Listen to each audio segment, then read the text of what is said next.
It was called Getting the Square Needle in the Left Nut.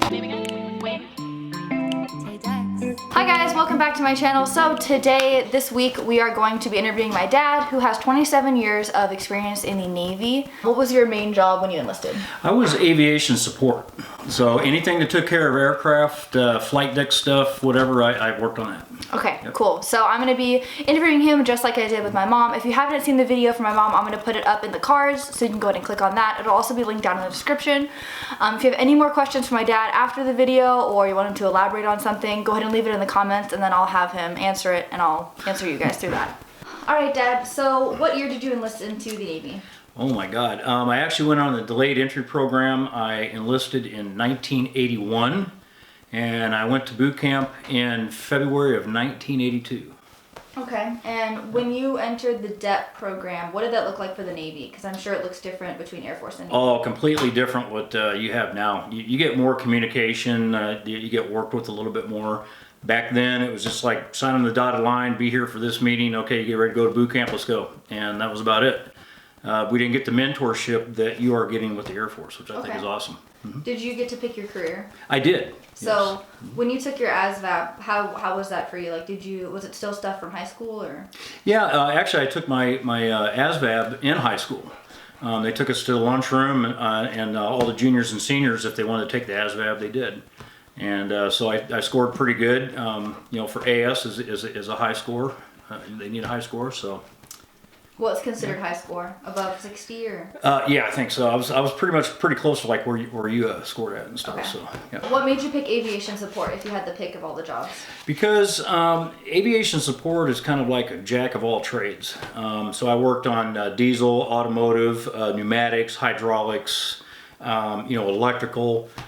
So it was pretty nice. And during high school, some of my vocational classes were just that. And so it just appealed to me, and it was a very fun job. It wasn't bad. Okay, cool. Mm-hmm. If you could go back and pick a different job, what job would you have picked? Oh God. Something a little bit more cushy? No, I enjoyed what I did, but I'm thinking maybe Master at Arms.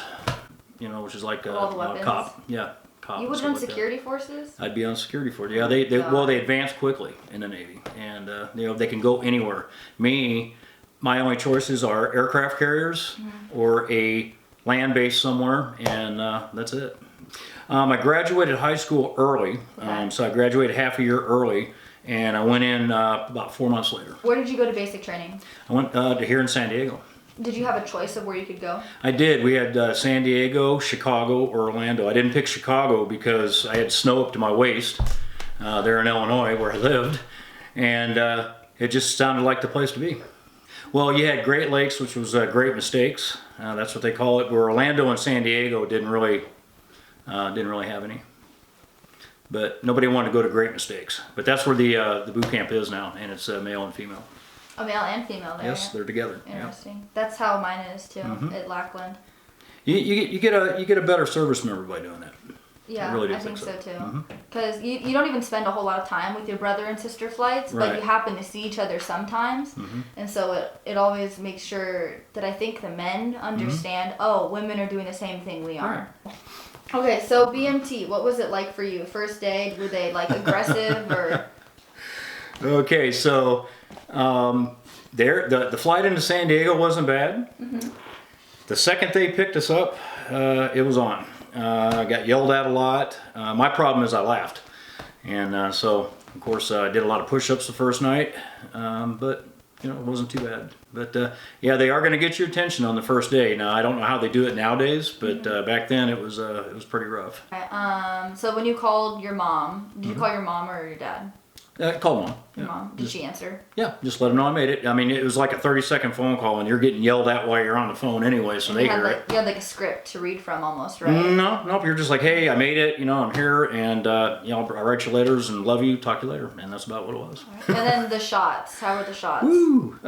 You got all your shots at. Well, I went through 2 series of shots, and what they do is they just line you up, and you walk through, and they have guns on both sides, and you just bap, and. That's how you get it. So that sounds terrible. It might be different nowadays. I don't know. You don't really want me to say that, do you? That's fine. Okay. Well, they had a. It was called Getting the Square Needle in the Left Nut. right? And so the way that they actually kind of put it out, it made you very believable. So we were all scared. We're like, man, I don't want to score a needle in my left nut, you know. And then we found out finally at the end that it was just, you know, just kind of false, and they were just messing with us. Right. So, you know, like one day you would clean the head, which is the restrooms, and we didn't get any cleaning materials. So our company commander was, your best tools are your hands. So we cleaned the toilets with our hands. We had you know, the disinfectant and stuff. Everything was done by your hands. Even the floors in the barracks, you get on you'd like swim, and you'd have a line of people swimming. And what happened is you take the dust and you move it, but the oil off your hands naturally shines the tile. Isn't that crazy? So what was the biggest thing you got in trouble for at BMT? Because I know you got in trouble a lot. Laughing. I was in shape when I went there. You know, I was an athlete, and you know, did a lot of running. You know, before boot camp, so I was really ready for that. It was really just a mental piece where they mess with your head, and there's a reason for that, and you guys will figure that out. But yeah, I would start laughing, and so they, you know, after a couple times, it's like, okay, you need to go. After the day's worth of training, I went to something that was called a marching party, and we had our M14 rifles. But the thing is that I had to go to this and actually hold my arm straight out with this rifle, and they had EOD and some Navy SEAL guys that were actually running the PT, so you can imagine how that was. So when you go through that, a lot of times you get the message and you don't do it again, but again, I started laughing. So yeah, I went to those quite a bit. How long was your tech school, and where was your tech school at? Okay, that was what we call A school, Class A school, and that was in Millington, Tennessee, right outside of Memphis, and that's where all the aviation folks went. I remember going there from April to September, no air conditioning in any of the classrooms. We were like in these big 10 Quonset huts, and that was it. Now, they did have AC in the barracks and stuff, but, you know, it wasn't bad. So after that, where was your first duty station, and did you get your duty station of your choice? Actually, no. I wanted to go to the USS Nimitz, and that was out of Norfolk, Virginia at the time. And what you do is by your grade or your standing in class is how we picked orders.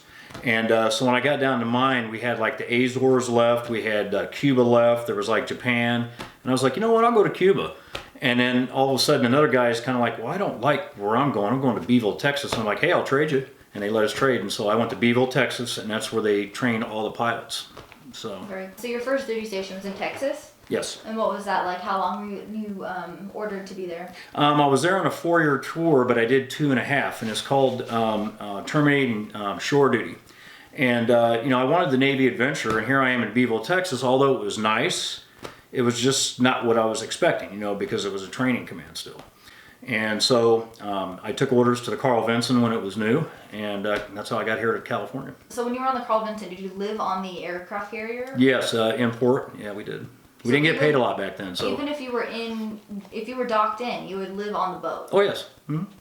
Yeah, they recently, I'd say within like the last couple of years, they're starting to build barracks now. So when the sailors do come back off deployment, because it is pretty noisy, it's kind of like, you know, they're doing rehab on the ship and things like that. So they put them in the barracks now. Back then, we listened to you know, air hammer guns and stuff like that, taking off paint and things like that 24 hours a day. You just got used to it, and that's just the way it was. Okay, so what we have is what we call berthings.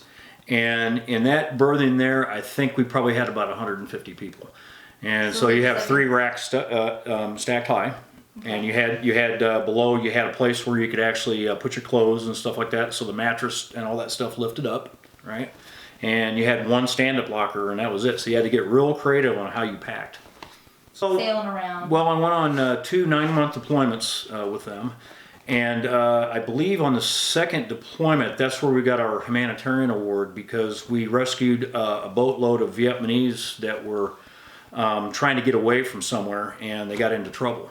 And so, you know, our ship actually rescued them and stuff. I think they were trying to make it to Thailand and stuff, and yeah, it wasn't for the United States, but we brought them back on board. They all went to medical.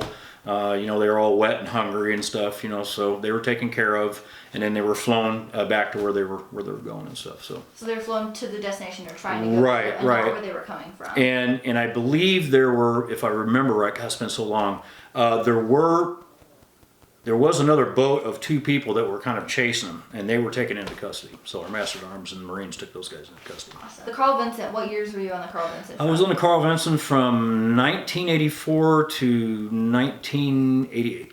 Okay. So 4 years. And you met Mom in 91? 92. Right after I got off the Ranger, right after Desert Storm. Got it. Okay. So then after Carl Vincent, did you choose to, that was your 4-year contract then, right? Did you choose to re-enlist? What I did is I extended, and so I had almost 6 years in the Navy, and then I decided to get out. And so what I did is I got out and realized that, you know what, I kind of liked that work. I started watching people. I was working at a Chevrolet dealership, and I was seeing the older mechanics, and it was like they didn't have 2 nickels to rub together when they retired. And so I realized, you know, hey, I don't have health insurance and this and that, and you know, maybe I want to finish college, and it was all in the military, so I just went back in. So then after that, where did you get sent to? I went to the USS Ranger here in San Diego. Well, it was 53 years old when it got decommissioned. Okay. Does it sit in our port still? No, it's actually razor blades now. They did have it actually sitting. Razor blades? They cut it up. Oh, God. Right, so all the steel and everything, they cut it up. Yeah, it's not razor, that's just a term. You know, they just go through and they cut it into razor blade. Yeah, and it was up in Bremerton, Washington. So when I would go up there to work, that was actually after I retired from the military and I was with L3. And I'd go up there to work, and the Ranger was there, and it was sitting in what they call the ghost graveyard. Was it kind of cool seeing it there? It was cool, and it was kind of weird, right? You and the ship retired? Yeah, pretty much. And so they brought it back to San Diego. They stripped it down the way that it was actually given to the Navy, right?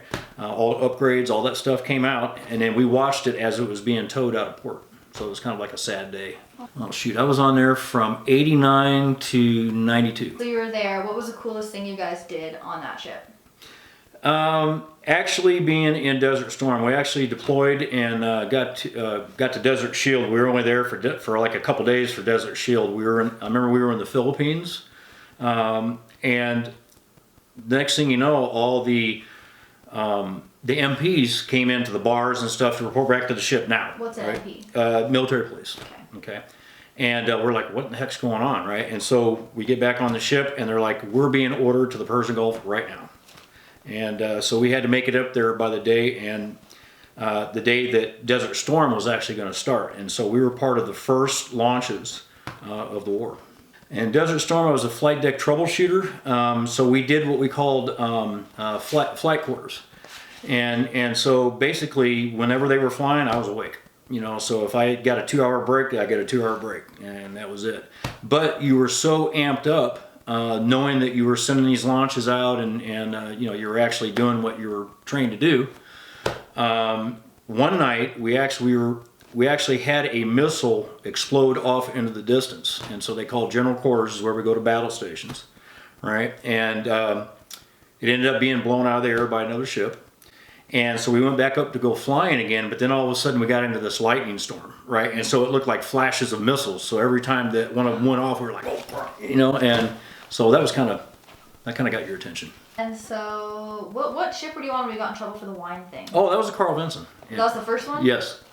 Can you go ahead and tell that story? We had, let's see, our line period in the Indian Ocean, Persian Gulf was like, we didn't pull in for like 107 days. We were out for 107 days straight. And so in between that, right at about the 60th day, you get what we call a beer day. So everybody gets 2 beers, right? And they have a flight deck picnic and stuff like that. And so we were going to have the beer day, and we knew that Mickey Gilley was coming out for a USO show. So what we did is we took grapes, grape juice, sugar, and yeast, right? And we put it into one of the big, huge milk containers, a stainless steel milk container. And we had a glove on it, and so when the yeast would expand and everything, so we had it in there for a couple weeks. We were up there actually draining it through some cheesecloth when we got busted, right? And there was 3 of us, and so we all had to go to captain's mast, which is called non-judicial punishment, right? It might be Article 15 for the Air Force or something like that, but yeah, I went to that. Lost E4. Went to E3. I had 30 days restriction, 30 days extra duty, and 2 months of pay. The other guys, they had started telling on people, and I told the commanding sergeant, I said, you know what, it's mine, sir. And he's like, you're telling me that you're going to drink 5 gallons of wine? And I'm like, yep. And so, you know, I didn't tell on anybody, and I just accepted the responsibility. Is that because snitches get stitches? Pretty much. Okay. And so after the 30 days came up, I was working what we called night checks. So it was right at about maybe 11:30 at night, and I get a phone call. And so I'm like, you know, Airman Brown, can I help you? And he goes, what's that airman crap? You know, it was my chief. And he says, I want E4 back on your collar by midnight. What he'd done is he went back to the commanding officer and says, hey, look, this guy here made a mistake, but he's doing good. He took responsibility, and so they reinstated me. And it was all in the same at-sea period. All that happened in 107 days. Wow. So I was an E4 again when we pulled into Australia. After you were on the Ranger, what did you do? That's about the time you met Mom, after the Ranger. Right, yeah. If I had extended again, I probably would have not met Mom, and you probably wouldn't have been here. But I wanted to extend what they call Ranger's last ride. You know, kind of like after, you know, the Lone Ranger. It was kind of like every time we pulled into port, or anytime we sent out an aircraft strike into Iraq, the William Tell's Overture played, and so we got so sick of that. So that was the theme to the Lone Ranger. What I did is I wanted to do that. They said, nope, you've been on sea duty for 8 years. You need to go to shore duty. So I went to instructor duty, and that's when I met Mom. Supposed to take orders to a ship, so I was going to go with the Kitty Hawk, right, which is now actually retired. So that's where the Wright brothers flew for the first time, and so that was called Kitty Hawk. And so the Kitty Hawk was named after that. That doesn't sound like a very intimidating name for an aircraft carrier. Yeah, probably not. So yeah, it was good, and so I was penciled in for those orders. They really weren't in stone yet, and so that's when you call the detailer, and they kind of pencil you in, and you wait for your orders to show up. During that time, Mom, she worked for GMAC. They decided that they were going to move up to Los Angeles. So again, we would have been apart. And so I called the detailer and I said, look, can I get a ship out of Long Beach? And he says, well, shipmate, he says, Long Beach is closing, so you got to stay on the Kitty Hawk, right? I'm like, well, I guess I could be a geographical bachelor again. And then he comes up and he says, I have VXE6. Which is Operation Deep Freeze Antarctica. They fly us there commercially, and then we would get our outfitting at the Antarctic Center. And so they give us all of our cold weather clothes, and at the time we were doing test evaluations for ski companies, so we got all the cool hats and the gloves, and if it touched our skin, we got to keep it. Wow. And so those are nice things to bring back home to give to your buddies that were skiing. So those are some of the cool things that we got to do down there. But the first time they opened that door, we flew down there on a C5. Believe it or not. Oh, that's true. Right, but then they opened that door and that cold hit me, and then of course I get off there, and then everybody that were already there that I was working with that I knew, I got initiated. And what they did is they all tackled me in the snow and just packed me in the snow like crazy. So my first day was very, very cold in Antarctica.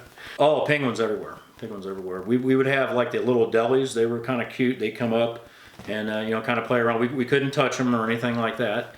But we had the emperor penguins, which were the larger ones. They were probably about maybe 3.5 feet tall. As tall as they can be, almost 4 feet tall. Yeah, but they're mean. And they used to get on the runway and sunning themselves. And so what we would have to do is we'd have to chase them off the runway first before we could actually start flying. And then there'd be times I'd be out there working in the snow on something, and you know how you just have that feeling that there's something behind you, and you turn around and there's a big emperor penguin just checking out what you're doing. So it was kind of neat. So when did they make noises? Like, did they hiss at you? What's a penguin like sound like? And they're like, ah, ah. And it's just kind of like that. Loud as a bird? Yeah, it's pretty much, yeah. Did you ever get to see hatching season? Actually, we went down to the ice cap and saw where they were actually, so we didn't actually get to see them hatch, but we actually went down to where it was called the Penguin Rookery. Mm-hmm. And you didn't want to get close to the ice edge because the killer whales were down there and they would mistake you as a penguin or something like that. So they would come up out of the water. And so that's why they told you don't go to the end of the ice shelf. Were there other branches down Yes. So we had the New Zealand Army down there with us. We had, and we called them Kiwi Cargo. They took care of all the cargo. We had the Air Force that came down probably around December, and they took over like half of the missions. And so over a 3 to 4 year period, we were actually turning it over to the Air Force. So the Navy got out of the business of Antarctica, and the Air Force now, I believe still now, has the Arctic and Antarctic. But the New Zealanders, they would always like hit us with snowballs and stuff, so we get in these snowball fights, right? And so, they ambush you. And so, they always slept in that trailer. that they were in. And so we decided that we were going to take a cake pan, and what we did is we kind of twisted it so it warped, right? And we spread some ketchup, and we put like little pieces of ham on there, and we threw it on top of their pooch, right? And here come the schoolbirds. And they were up there for like 2 days just pecking at this stuff and made all kinds of noise. And anytime that the Kiwis would try to go out and get it off there, the birds would attack them. So it was just really neat. I just remember thinking, I was out in the middle of a snowstorm, and I was just sitting there, and I was like, man, this is the quietest I've ever heard anything. I mean, it was just so quiet. But then the snowstorm got so bad, and I really wasn't that far from what we call maintenance control. I was out checking some stuff on an aircraft, and this storm blew in, and they're called Herbies, right? And if you've ever been through a Herbie, it's like a hurricane with snow, right? And zero visibility. So I couldn't see fucking anything. I couldn't see anything. So I kept walking, and the way that I thought that I was supposed to go, and I ended up in the cargo yard, the Kiwi cargo yard, which was like way off. And so I thought, okay, you know what? I know maintenance control is back that way. And you have to be very careful, because they've had scientists come out of tents before and go like maybe 10, 15 feet to, you know, take a leak at night or something. And the next thing you know, they can't find their way back to their tent and they die. So that kind of had me concerned. So what I did is I got on the radio and I called maintenance control and I said, can you turn on the loudspeaker, play some music for me? And they did that, and that's how I was able to find my way back. Now you can't hear for shit. Yeah, well, that has to do with the airplanes and stuff.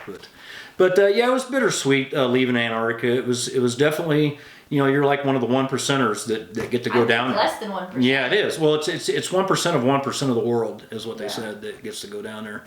And you know, but I got to meet some famous people. You know, some people that actually, you know, there was one guy that walked completely from the South Pole to McMurdo Station. Oh yes, when I went down to the South Pole, I stood on my head, so that way I was holding up the world.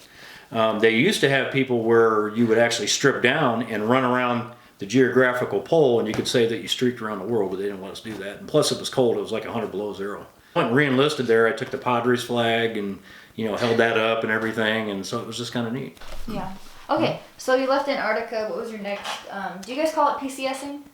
Yes, actually we do. Okay, at the time that we were PCSing, anybody that was E6 and above, the CNO, the Chief of Naval Operation, his big thing was recruiting. So all of us had to screen for recruiting. So I was going to go to recruiting duty. And the next thing I know, my detailer calls up and says, look, we're short on instructors, and you're a certified instructor. I had the 9502 NEC. And he says, no, you're not doing that. And so I went back to instructor duty, right? And that's when we moved back down here, and that's when we bought that house in Lemon Grove, and you were born shortly afterwards. Okay, and I remember you going on a deployment still when I was a kid. Yeah, so after I left instructor duty, I went to the USS Nimitz that was stationed here. And that was the ship you wanted to go on first, right? Yep, so I finally got to go to Nimitz. You know, because I wanted to go on Nimitz because I saw it in that movie, The Final Countdown.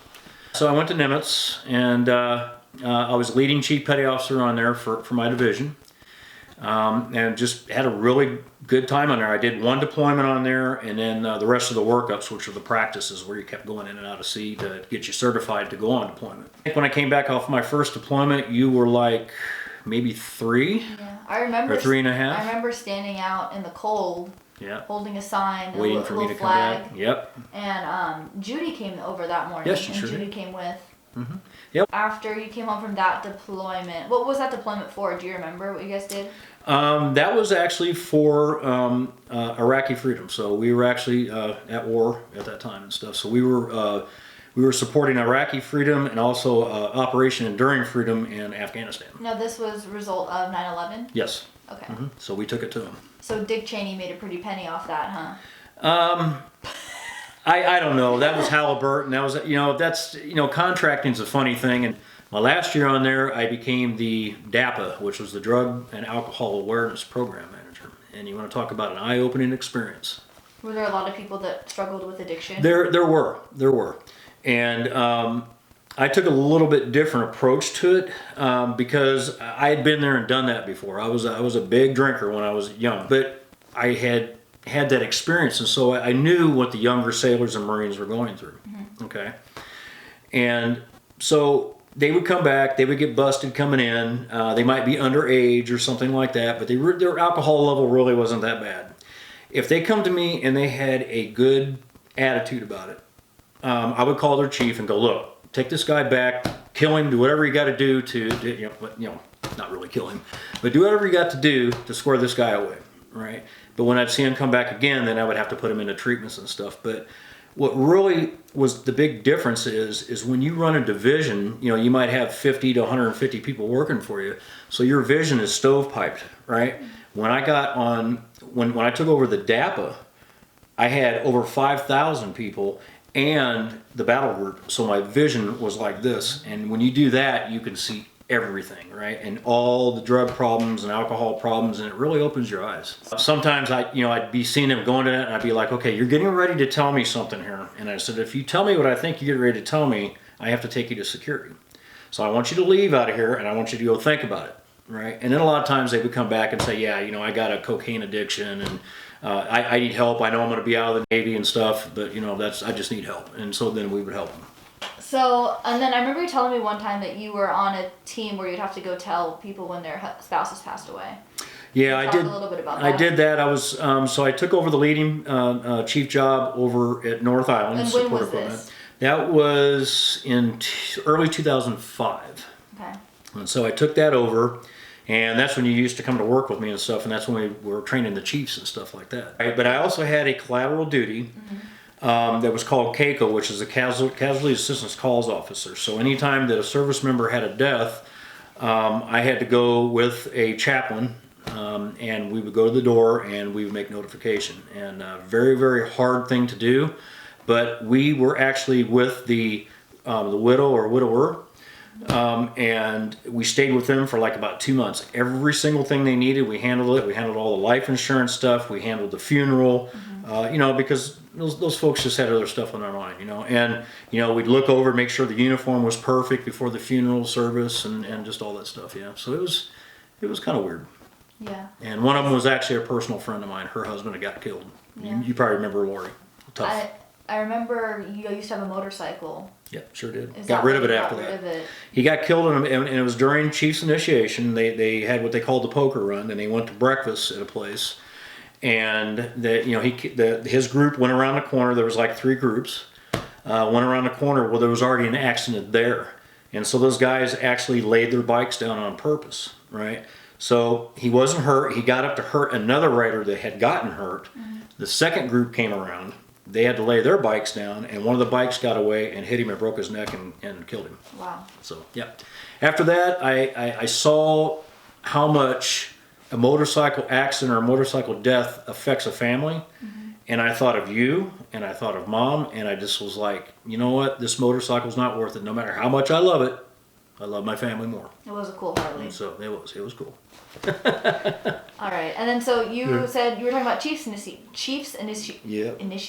Mm-hmm. Chiefs initiation. Sure. Yep. So what was that like? So you were a senior chief? I was a senior chief, and I had our master chief for the command. He was an E9, and he called me up and he says, this is a senior chief duty, and we had 16 people out of our command that made it, and then we also kind of mixed in with Command of Naval Air Forces and another place, Command of Naval Air Forces, where I'm at now. And, so I ran that program for that year. I remember doing like car washes on like Sunday mornings. Remember how they used to kiss your butt because you were my daughter and stuff? No. So was that like a rewarding experience for you?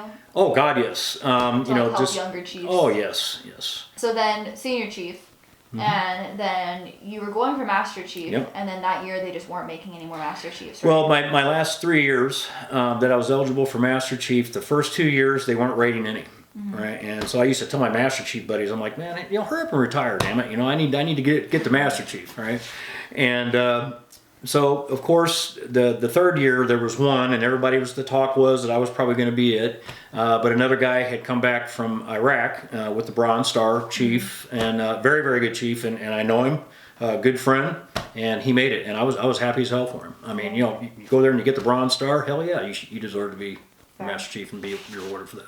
That's when you decided to retire, right? Well, I had to. Well, actually, they kept me for one more year. because they wanted me to get one more shot at it, and still it didn't work out timing and wasn't stuff. right. Yeah, so they kept me for 27. I was actually supposed to get out for 26. Okay. At 26, so what they call higher tenure, which is fine. It was good. Okay, and then so you retired. I really liked your retirement ceremony. That was a really neat experience. Remember when I gave you my flag? Yeah, I cried. After retirement, what did you decide to do?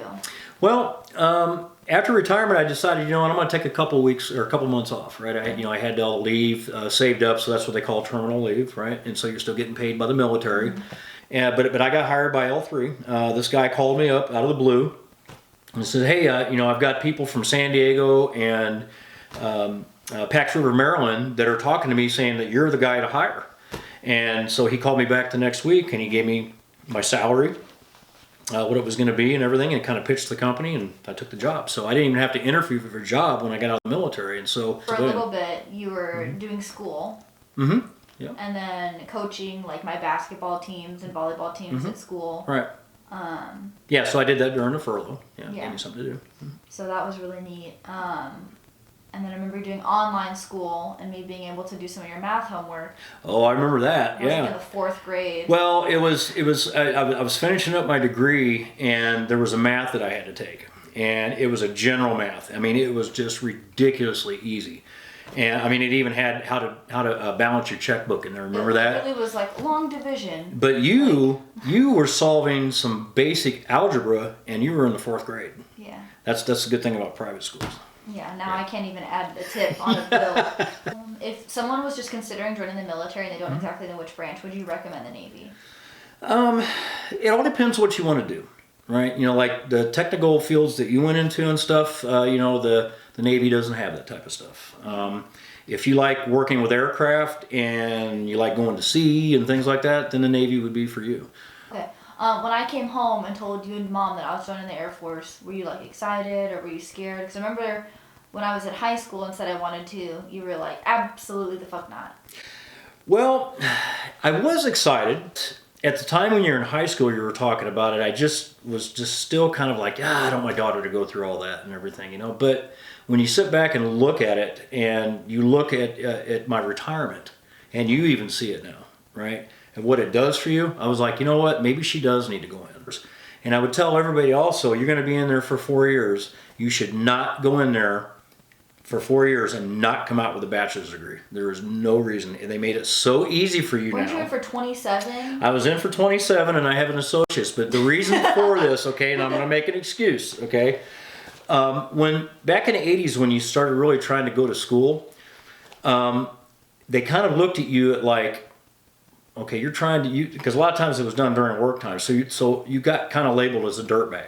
You were trying to make rate and everything like that, so okay, push college aside. And so when it started getting easier for everything, I was an E6, right? Before they didn't have the online training. They didn't have, if you were on a ship, right, you could send stuff in, but you couldn't do it during the day because the bandwidth was so low, right? And so then they finally came out to where the assignments are actually sent to you via email. You do it, it's like on Word documents, and you send it back in. Very, very easy. So there's really now no reason to do that. So if I was going in today, at my first duty station, I'd be signing up for college. What's like some advice you would give to people if like their parents aren't necessarily proud of them for joining the service? Parents should be proud of them because, they are, they're signing up to help protect their country, right, and serve their country. But maybe go on YouTube and show them the type of job that you have, and things like that. Kind of bring them into what you're getting ready to do. Parents, definitely let your recruit know before they go to boot camp how proud you are, and make sure you support them. Okay, little care packages mean a lot. A letter. Just something, because you're gonna have, they're gonna have down days. But what I would say, if parents are mad, just try to hit them up with some videos and things like that, and maybe some leaflets and things like that. Maybe like giving them time to adjust to the idea. Sure. And anybody that wants to serve, I am very proud of you. You have a special place in my heart. You always will. But what you actually are doing matters, okay? And just make sure you follow the rules, have a good time. If you don't like the military, take what the military gives you. It's a good experience, get out. But if you really want to make it a career, I'm telling you right now, the retirement that you get and the care from the VA is top notch. All right, guys, thank you so much for watching. Again, if you have any more questions for my dad about his service or anything that he didn't touch on that you have a specific question on about the Navy, go ahead and leave it down in the comments or even reach out to me on Instagram, which will also be linked down in the description. So thank you guys so much for watching this video, and I hope you have a great rest of your day. Go Navy! Oh God, Dad. But what can you do? I guess I needed to.